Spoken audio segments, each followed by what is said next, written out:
नमस्ते। आज हम भारत की कुछ बहुत अहम और कहीं ना कहीं आपस में जुड़ी हुई चुनौतियों पर बात कर रहे हैं। गरीबी, असमानता और महिला सुरक्षा। हमारे पास जो जानकारी है वो इन मुद्दों की कई परतें खोलती है। तो आइए इन स्रोतों की तह तक चलते हैं। सवाल ये है कि क्या ये अलग अलग समस्याएं हैं या फिर एक बड़ी उलझी हुई तस्वीर के हिस्से हैं। देखते हैं दस्तावेज हमें क्या कहानी बताते हैं। भारत इतनी विविधताओं वाला देश, जहां एक तरफ शानदार संस्कृति है, वहीं दूसरी ओर ये गहरी चुनौतियां भी मुंह बाए खड़ी हैं। शुरुआत करते हैं गरीबी से। स्रोत बताते हैं कि इसकी जड़ें काफी पुरानी हैं, जैसे अंग्रेजों के समय का आर्थिक शोषण, हमारे अपने उद्योगों का पतन और वो उस दौर के अकाल। आजादी के बाद भी एक बहुत बड़ी आबादी गरीबी से जूझ ही रही थी। हरित क्रांति हुई, खाने की पैदावार तो बढ़ी, पर उसका फायदा, जैसा कि स्रोत इशारा करते हैं, वो सब तक बराबर नहीं पहुंचा। हाँ बिल्कुल, और ये आज भी एक कड़वी सच्चाई है। सिर्फ आमदनी की बात नहीं है। वो जो बहुआयामी गरीबी सूचकांक है MPI, जो स्वास्थ्य, शिक्षा, रहन सहन, इन सबको एक साथ देखता है, वो भी यही तस्वीर दिखाता है।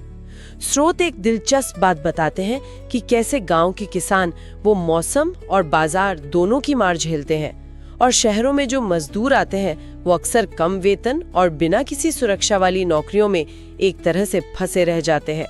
अच्छी पढ़ाई, स्वास्थ्य सेवा और ढंग के रोजगार के मौकों की कमी, ये सब बहुत बड़े कारण हैं असल में।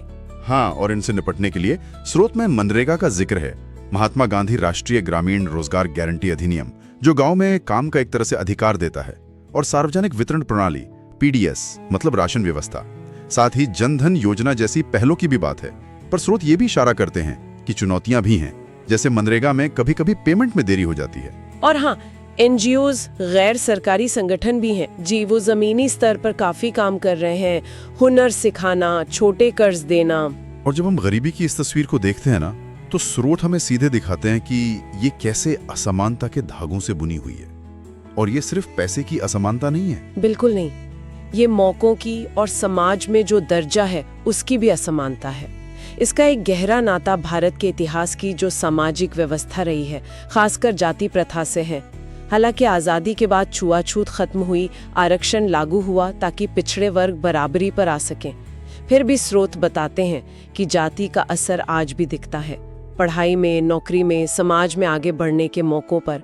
और ऐतिहासिक रूप से जमीन पर किसका कब्जा रहा है, और वो मर्दों को ज्यादा अहमियत देने वाली सोच, पितृसत्ता, इसने भी इस खाई को और गहरा किया है। आज ये असमानता कई चेहरों में दिखती है, जैसा कि स्रोत बताते हैं।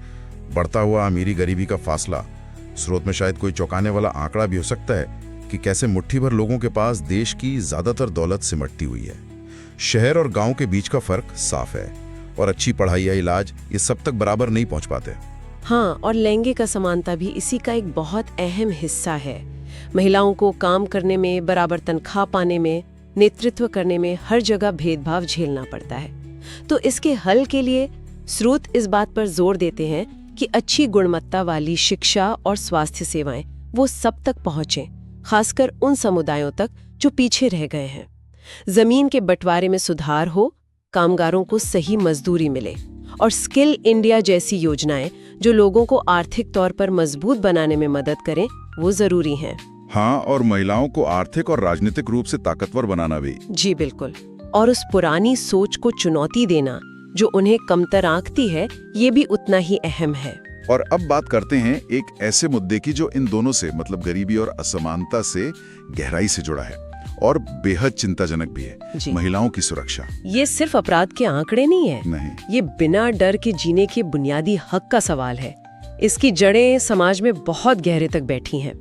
वो मर्दों को ऊंचा मानने वाली सोच, पुरानी रवायतें, और कहीं ना कहीं लिंग के आधार पर होने वाली हिंसा को एक तरह की स्वीकृति मिलना। स्रोत बताते हैं कि बाल विवाह और दहेज जैसी प्रथाएं हालांकि गैर कानूनी है, पर ये दिखाती हैं कि महिलाओं को लेकर समाज का नजरिया कितना पुराना है, और अक्सर घर की इज्जत का सारा बोझ महिलाओं पर डाल दिया जाता है। हाँ, जिससे उनकी आजादी और उनके फैसले लेने की क्षमता वो सीमित हो जाती है। आज भी स्थिति यह है कि महिलाओं को घर के अंदर हिंसा से लेके सड़कों पर छेड़छाड़, यौन शोषण और अब तो ऑनलाइन धमकियां, साइबर बुलिंग, इन सब का सामना करना पड़ता है।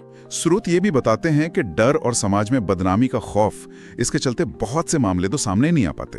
हाँ, ये बहुत बड़ी समस्या है और कई बार न्याय व्यवस्था पर भरोसे की कमी भी एक वजह होती है। समाधान की दिशा में काम तो हुआ है, निर्भया एक्ट जैसे सख्त कानून बने हैं, महिला हेल्पलाइन है, मामलों की तेज सुनवाई के लिए फास्ट ट्रैक कोर्ट्स हैं, पुलिस की गश्त भी बढ़ाई गई है। लेकिन यहाँ एक अहम सवाल उठता है, जैसा कि स्रोत भी शायद इशारा करते हों, कि क्या सिर्फ कानून काफी हैं? शायद नहीं, बात तो सोच बदलने की है। लड़कों और पुरुषों को लैंगिक बराबरी, आपसी सम्मान और सहमति के बारे में सिखाना, जैसे बेटी बचाओ बेटी पढ़ाओ अभियान का एक मकसद ये भी है। हाँ, और समाज का मिलकर प्रयास करना ताकि एक सम्मानजनक माहौल बने, वो भी बेहद जरूरी है। तो इन सब बातों का निचोड़ क्या निकलता है? गरीबी, असमानता और महिला सुरक्षा, ये तीनों मुद्दे एक दूसरे में बुरी तरह उलझे हुए हैं। ये स्रोत भारत की चुनौतियों को तो दिखाते ही हैं, पर साथ ही यहाँ के लोगों के जुझारूपन और हिम्मत को भी सामने लाते हैं, मतलब हमारी सामूहिक इच्छा शक्ति की। बिल्कुल। और इस सब के बाद एक बात सोचने पर मजबूर करती है। अगर ये समस्याएं इतनी आपस में जुड़ी हुई हैं, जैसा कि ये स्रोत हमें दिखा रहे हैं, तो क्या व्यक्तिगत स्तर पर उठाया गया कोई भी सही कदम, चाहे वो लैंगिक समानता के लिए हो या आर्थिक मौके बढ़ाने के लिए, क्या वो असल में इन तीनों चुनौतियों पर एक साथ कुछ सकारात्मक असर डाल सकता है? बात है।